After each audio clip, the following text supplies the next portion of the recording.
Hello दोस्तों, कैसे हो आप सभी लोग। उम्मीद करता हूँ अच्छे होंगे। तो फाइनली हम आज आप लोग के पास लेसन प्लान 5 लेकर के आ चुके हैं, जिसमें आज हमारा विषय पर्यावरण और हम है। विषय वस्तु में रहेगा स्वाद अलग अलग। स्वाद अलग अलग, इकाई 5, क्लास सेकेंड लिखेंगे। आप लोग यहाँ पे डेट अपना डाल दीजिएगा। चलिए तो हम लोग चलते हैं विषय वस्तु से संबंधित पूर्व समीक्षा। और हाँ दोस्तों, लेसन प्लान देखने से पहले एक बात जरूर समझ लें कि लेसन प्लान जितना अच्छा आप बनाइएगा उतना ही अच्छा आपको नंबर मिलेगा। तो आप लोग लेसन प्लान बहुत ही सोच समझ और ध्यान से बनाइए, और मेरा वीडियो देखिएगा तो आप समझ जाइएगा कि लेसन प्लान कैसे बनाया जाता है। नहीं तो आप लिख करके ले जा सकते हैं। और जो नए हैं प्लीज़ इस वीडियो को लाइक कर दें और चैनल को सब्सक्राइब जरूर कर दें, नहीं तो आप पछताएंगे। क्योंकि हमारा सभी video lesson plan, action research, DLA से संबंधित ही हमारी वीडियो हमेशा रहती है। और आप लोग पिछली वीडियो में देख चुके होंगे कि हम लोग लेसन प्लान पर्यावरण और हम का इकाई 4 लेकर के आए थे। अब हम चलते हैं लेसन प्लान के आगे की ओर चलते हैं। सबसे पहले विषय वस्तु से संबंधित पूर्व समीक्षा, मतलब विद्यार्थी से कुछ प्रश्न पूछ लेते हैं। तो पहले हम जानते हैं कि हाँ, विद्यार्थी पहले से इस विषय वस्तु से परिचित है। विद्यार्थी भोजन के माध्यम से स्वाद के बारे में सामान्य जानकारी रखते हैं। क्योंकि मेरा टॉपिक ही है स्वाद, तो स्वाद के बारे में बच्चे जानकारी रखती हैं, क्योंकि वो अपने दैनिक जीवन में कुछ खाना या भोजन करते हैं तो स्वाद की जानकारी रखते हैं। अगर कोई वस्तु को खट्टा लगे या मीठा लगे तो बता दें खट्टा या मीठा है। दूसरा हम लिखेंगे कि यह विषय वस्तु विद्यार्थी के वातावरण से जुड़ा हुआ है। विद्यार्थी प्रतिदिन अपने दैनिक जीवन में अलग अलग स्वाद के बारे में या खाद्य सामग्री के बारे में उपयोग करते हैं। शिक्षक यहाँ पे लिखेंगे हाँ, मैंने इस प्रकरण को पहले पढ़ा है। और दूसरा, हाँ, मुझे इस प्रकरण की पूर्ण समझ है और मुझे पूर्ण विश्वास है कि मैं इस प्रकरण को अच्छे से पढ़ा सकता हूँ। अब पाठ्यक्रम में मेरा सामान्य उद्देश्य क्या क्या आएगा वो समझने की ज़रूरत है। तो मेरा सामान्य उद्देश्य पाठ्यक्रम में सबसे पहले आएगा कि विद्यार्थी पर्यावरण के प्रति रुचि उत्पन्न करना, मतलब विद्यार्थी को सबसे पहले रुचि उत्पन्न कराना है। दूसरा, विद्यार्थी को बौद्धिक विकास को बढ़ावा देना। तीसरा, विद्यार्थियों को दैनिक जीवन में पर्यावरण का महत्व समझाना। चौथा, विद्यार्थियों को पर्यावरण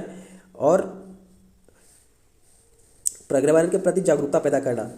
पांचवा क्या है, विद्यार्थियों को पर्यावरण के मौजूद अलग अलग स्वाद वाले वस्तुओं को जानकारी प्राप्त करना। हम लोग इसके बाद आगे की ओर चलेंगे और मेरा आगे की टॉपिक आएगी। अब हम आगे क्या लिखेंगे, तो आगे के टॉपिक में हम सबसे पहले अब देखिए सामान्य हो गया मेरा। अब मेरा विशिष्ट आएगा। तो विशिष्ट में अब हम क्या लिखेंगे वो आप लोग को हम बताते हैं। विशिष्ट में लिखेंगे कि विद्यार्थी खाने वाले पदार्थ के स्वाद को बता सकेंगे, फर्स्ट लिखेंगे। सेकंड, विद्यार्थियों के स्वाद के अनुसार खाद्य सामग्री का वर्गीकरण। तीसरा, विद्यार्थियों को अलग अलग प्रकार के नामकरण का जान पाएंगे। चौथा, विद्यार्थी स्वाद के निर्धारण अंक को जानकारी को प्राप्त कर सकेंगे। पांचवा, विद्यार्थी जीव का चित्र बना सकेंगे। और छठा, विद्यार्थी स्वाद को अलग अलग प्रकार के आधार पर खाद्य सामग्री तैयार की सूची कर पाएंगे। अब हम आगे जाएंगे और देखेंगे कि हाँ, यहाँ पे देखेंगे हम कि हाँ, यह विषय वस्तु पूर्ववर्ती कक्षाओं के पाठ्यक्रम में शामिल है। यह विषय वस्तु भोजन के आहार नामक इकाइयों संबंधित पूर्ववर्ती कक्षाओं में पढ़ना था। यह पर्यावरण और हम के अन्य इकाइयों से भी जुड़ा हुआ है, और जैसे तरह तरह के पकवान, आहार आदि आते हैं। अब हम इसके आगे की ओर चलेंगे तो क्या लिखना हम लोग के है, हम लोग के लिखना है इसके बाद कि प्रकरण के ऊपर अधिगम योजना को विकसित करना। प्रकरण के ऊपर अधिगम योजना को विकसित करना। इस कक्षा के विद्यार्थियों के पास इस विषय वस्तु से संबंधित थोड़ा सा बहुत या आधारभूत समझ है, लिख सकते हैं।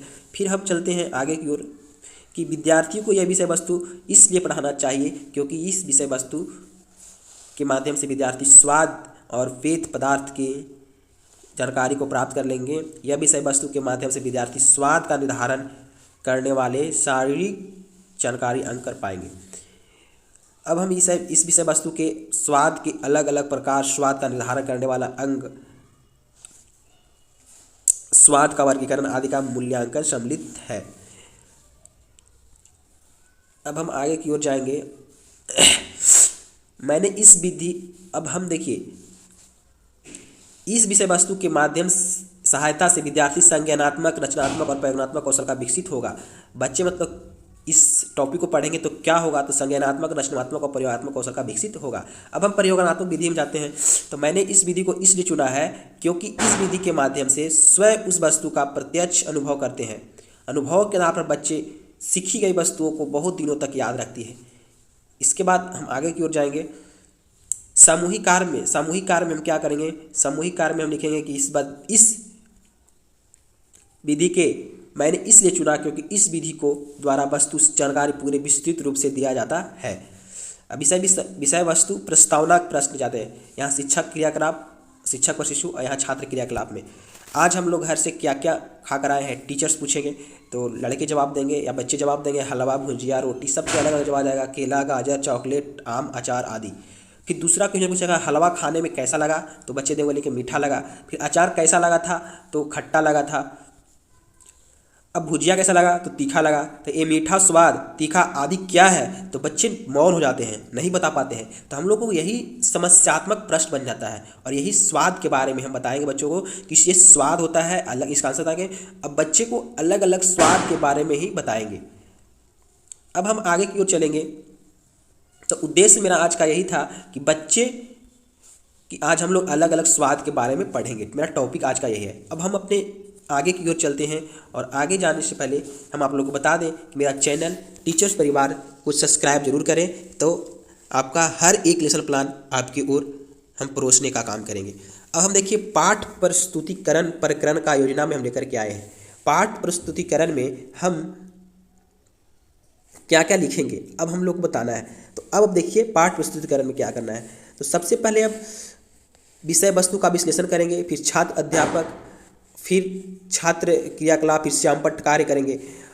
अब छात्र स्वाद अलग अलग मेरा विषय वस्तु विश्लेषण हो गया। अब क्वेश्चन करेंगे चॉकलेट खाने में कैसी लगती है, तो बच्चे जवाब देंगे मीठा। चीनी खाने में लगता है तो मीठा। इमली खाने में कैसा लगता है, तो मीठा। ये सब सारा जानकारी बच्चे देंगे। ये खट्टा मीठा क्या है, तो समस्यात्मक मेरा प्रश्न हो गया क्योंकि बच्चे नहीं बता पा रहे हैं, यही मेरा समस्यात्मक प्रश्न हो गया। आंसर हम बताएंगे, श्यामपट्ट पर लिखेंगे खट्टा लगता है, स्वाद अलग अलग। अब हम देखिए आगे के टॉपिक की ओर जाएंगे और बताएंगे हम आप लोगों को कि स्वाद अलग अलग गतिविधि में हम क्या कर सकते हैं। तो कुछ खाद्य सामग्री देख लीजिए, यहाँ पे गतिविधि में आप लोग लिख लीजिए, कुछ खाद्य सामग्री की वर्ग को कक्षा में टेबल पर एक डब्बा में रखेंगे। इसके बाद विद्यार्थी को टेबल के पास बुलाएंगे, एक बार में एक विद्यार्थी को बुलाएंगे। फिर बच्चे डब्बा को देखकर खुश हो जाएंगे, ये सब क्रियाकलाप करेंगे। फिर बच्चे टेबल पर रखे टेबल में से कोई एक वस्तु निकालेंगे और खाकर उसका स्वाद बताएंगे। फिर हर विद्यार्थी कुछ ना कुछ सिखाएंगे और उसे श्यामपट्ट पर लिखेंगे। अब श्यामपट्ट पर लिखे अलग अलग स्वाद का सूची तैयार करेंगे। फिर हम ब्लैक बोर्ड पर लिखेंगे स्वाद और उनके ब्लैक बोर्ड पे जो क्रियाकलाप करेंगे, खाद्य और सामग्री का एक लिस्ट तैयार करेंगे, जिसमें खाद्य सामग्री में चॉकलेट मीठा होता है, बिस्किट नमकीन होता है, इमली खट्टा होता है। इसके बारे में हम लोग बताएंगे। तो मेरा ये पाठ प्रस्तुतिकरण हो गया पूरा। उसके बाद और आगे हम जाएंगे तो ये मेरा सब पाठ प्रस्तुतिकरण हो गया। विकासात्मक प्रश्न क्या है कि श्यामपट्ट पर देखकर बच्चा अलग अलग स्वाद का नाम बताएंगे, तीखा, मीठा, नमकीन, ये मेरा हो गया। प्रशिक्षु मतलब छात्र क्रियाकलाप आंसर मेरा आ गया। फिर ये सारे स्वाद का निर्धारण हमारे शरीर में का कौन सा अंग करता है, टीचर पूछेंगे तो फिर बच्चे बताएंगे कि जीभ करता है। अब मेरा जीभ टॉपिक हो गया। तो जीभ मुंह के तल पर एक ऐसी अंग होता है, जीभ का हम परिभाषा देंगे जो यहाँ पे लिखा हुआ है, भोजन चबाने और निगलने का आसानी बना देता है। जीभ स्वाद का अनुभव करने का प्रमुख अंग होता है और जीभ का हम श्यामपट्ट पे फिगर बनाएंगे और उसके बारे में दर्शा देंगे। क्योंकि जीभ आगे की भाग को कड़वा या नमकीन होता है, लेफ्ट राइट या दोनों साइड खट्टा होता है, बीच में मीठा होता है, साइड में नमकीन होता है। ये सब हम लोग को बताना पड़ेगा। अब श्यामपट्ट सारांश जो है वो हम लोग यहाँ लिखेंगे और श्यामपट्ट सारांश के बारे में हम लोग बताएंगे। श्यामपट्ट सारांश पूरा बताने के बाद हम अब आगे की ओर जाते हैं और श्यामपट्ट सारांश बताने के बाद हम अब लास्ट में क्या करेंगे तो पूर्णावृत्ति सह मूल्यांकन। पूर्णावृत्ति सह मूल्यांकन में हमको क्या करना है, जो सबसे पहले हम लोग को देखना होगा। पूर्णावृत्ति सह मूल्यांकन में सबसे पहले हमें शिक्षक का प्रशिक्षक क्रियाकलाप और छात्र क्रियाकलाप का 2 कॉलम बना लेना है। किसी भी खाद्य सामग्री का शरीर का कौन सा अंग होता है, तो बच्चे देंगे जीभ। अचार का स्वाद कैसा होता है, तो खट्टा होता है। मिलान कीजिए और कुछ हम क्वेश्चन आंसर देंगे, बच्चे मिलान करेंगे और सही उत्तर देकर के आएंगे। कुछ गृह कार्य देंगे हम, जो यहाँ पे दिया हुआ है। गृह कार्य के बारे में बच्चों को जरूर बताएंगे हम, क्योंकि ये मेरा लास्ट कार्य होगा लेसन प्लान का, एक लेसन प्लान का। गृह कार्य नीचे कुछ चीज़ों को नाम दिए गए, उनके स्वाद बताएं, तो एक कुछ देंगे। फिर इसके विषय वस्तु को यदि दोबारा पढ़ाना हो तो मैं सीखने और सिखाने की योजना में कोई बदलाव करूंगा तो बोलेंगे नहीं, नहीं कर सकता। अब हम आगे की ओर जाने से पहले हम आप लोग को बता दें कि लेसन प्लान जितना भी आप लोग को बनाना होगा हम सब इस चैनल के माध्यम से बताएंगे। और आप लोग को डीएलएड सेकेंड ईयर में 75 लेसन प्लान बनाना होता है, तो आप लोग प्लीज़ चैनल को सब्सक्राइब जरूर करें, नहीं तो आप लेसन प्लान सही से नहीं बनाएंगे तो आपका डीएलएड में कम मार्क्स आने की संभावना है। तो प्लीज़ टीचर्स परिवार चैनल को सब्सक्राइब जरूर करें और वीडियो पसंद आए तो लाइक जरूर करें। अब हम देखिए शिक्षिका का द्वारा सह मूल्यांकन हम लोग दे देंगे और बता देंगे। देखिए कुछ सवाल दे देंगे, प्रमुख सवाल है कि जैसे में शिक्षक और मूल्यांकन है कि बच्चे इन उद्देश्यों को विषय वस्तु, और मैंने इसका मूल्यांकन कर सारे प्रश्न पूछ लिया है। नहीं, इस विषय वस्तु को फिर से चर्चा करने की कोई आवश्यकता नहीं है क्योंकि बच्चे इस विषय वस्तु की समझ हो चुकी है। अब प्रमुख सवाल है जो हम लोग पता होगा कि जीभ के आगे वाले भाग का कौन सा स्वाद का पता लगाता है, सभी से क्वेश्चन है। स्वाद कितने प्रकार के होते हैं, जीभ का कार्य बताएं। मैंने उनके प्रश्नों का उत्तर चित्रों की मदद से समझाया, बच्चे चित्र देखकर उन सवालों का उत्तर जान लिए। अब चार्ट पेपर के माध्यम से बच्चों को समझाएं और यहाँ फिर लास्ट में आपका टीचर्स का सिग्नेचर, जो हेड मास्टर जहाँ आपका विद्यालय आवंटित किया गया है वहाँ का प्रिंसिपल का सिग्नेचर और मुहर दे करके आपका एक लेसन प्लान कंप्लीट हो चुका है। तो फाइनली आज हम लोग लेसन प्लान पर्यावरण और हम के बारे में पढ़े।